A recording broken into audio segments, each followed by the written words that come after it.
Campaign 2018 is sponsored by Wisconsin Hospital Association, Wisconsin Counties Association, Wisconsin Realtors Association, Marshfield Clinic Health System, AARP Wisconsin, and Campaign 2018 partner Milwaukee Journal-Sentinel.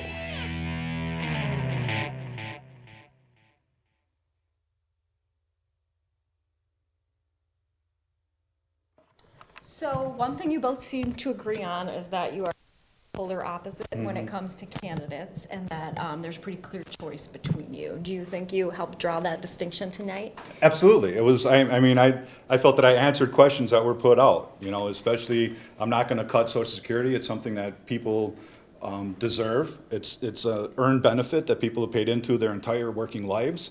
I'm for things, specific policy issues that are going to help people, whether you vote for a Democrat, whether you're independent, or you've traditionally voted as a Republican. Healthcare, Social Security, good paying jobs in the United States. I think it was pretty clear cut who was here for the working people, and who's supported by, rich corporations that have a lot of money to spend on attack ads.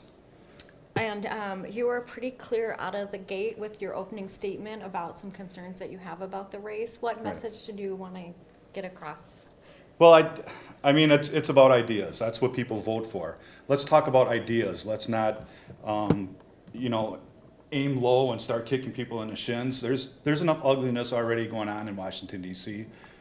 That's not the Wisconsin way. That's Washington-style politics, when they spend millions of dollars on attack ads, making it very personal.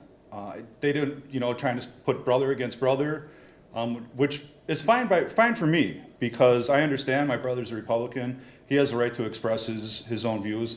But my mom, this took her by surprise, had no idea these horrible ads were coming out. And then my son too, they came out with this disgusting ad trying to infer that I neglected my son. Well, my former wife had enough of it, and she wrote a statement saying that it's not true, that we've always put our son first.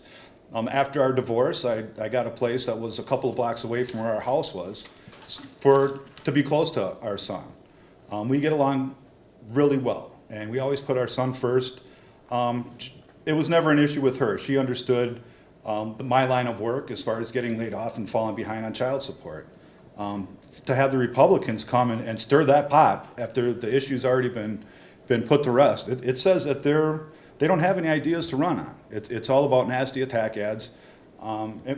We knew it was coming because the only thing they had to run on was their tax scam, and because that totally tanked, this is what they have left.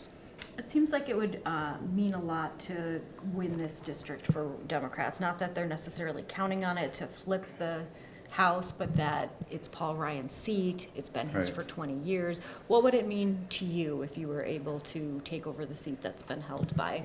It would mean everything. It's returning our seat. People refer to it as Paul Ryan's seat. No, it's our seat, the people of the 1st District. It's returning the 1st District to working people.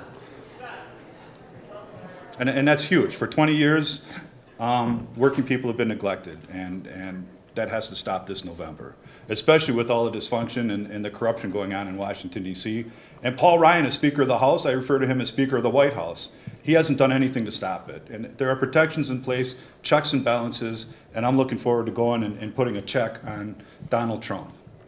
I know you mentioned House Speaker Paul Ryan and how he talked about cutting the deficit and how the deficit is grown while he's been in office. What role do you think the tax cuts that he championed have to play? Well, from the middle class, it's hurting us. And they just snuck it in, making some permanent. 83% of the benefits go to the wealthiest in the country. That's not who needs help. The people that need help are those that are losing their jobs. The ones that Brian Stile has outsourced their jobs. They're the ones that need help. Those are the people that I'm fighting for. That's why I'm running, is to make sure that they have good paying jobs that stay here, not somebody that's going to make a couple of bucks by sending them to China or Mexico. And after the debate, I asked Brian if the comments that he's Paul Ryan's handpicked successor, or that he's his mini-me, or Paul Ryan 2.0, and he said he's his own man. he's running on his experience and his own campaign. Do you want to respond to that? Baloney. It's, they wear the same clothes, they look alike. Paul Ryan picked him. He said he was going to stay out of the primary, but he didn't even keep that promise. He endorsed him before the primary, and there were like 5 others, including a neo-Nazi running who came in third. And the fact that, he worked for Paul Ryan on the Hill. Brian Stile lived in Washington, D.C. He went to Georgetown University, drove Paul Ryan's car, helped him develop budgets, and now Paul Ryan's super PAC is spending millions upon millions of dollars attacking me in the most disgusting manner.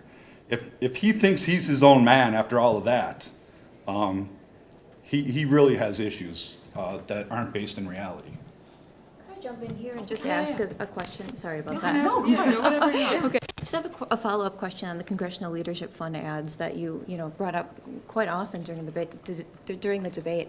What do you think? I guess ideally, what is Brian Stiles' role in this? I mean, would you want him to apologize to you? Do you want him to advocate for those ads to be taken down? I'd like for him to say, let's talk about issues. If he really wants to run a positive campaign that discusses issues, have Paul Ryan, the person that is responsible for these ads, take them down and let's talk about issues. I don't have a disgusting super PAC that's running ads, tearing him down, that's making his family life horrible. This is affecting my mother and my son. That's out of line. That's out of bounds.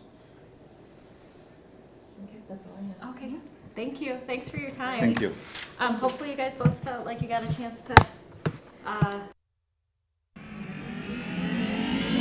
Campaign 2018 is sponsored by Wisconsin Hospital Association, Wisconsin Counties Association, Wisconsin Realtors Association, Marshfield Clinic Health System, AARP Wisconsin, and Campaign 2018 partner Milwaukee Journal Sentinel.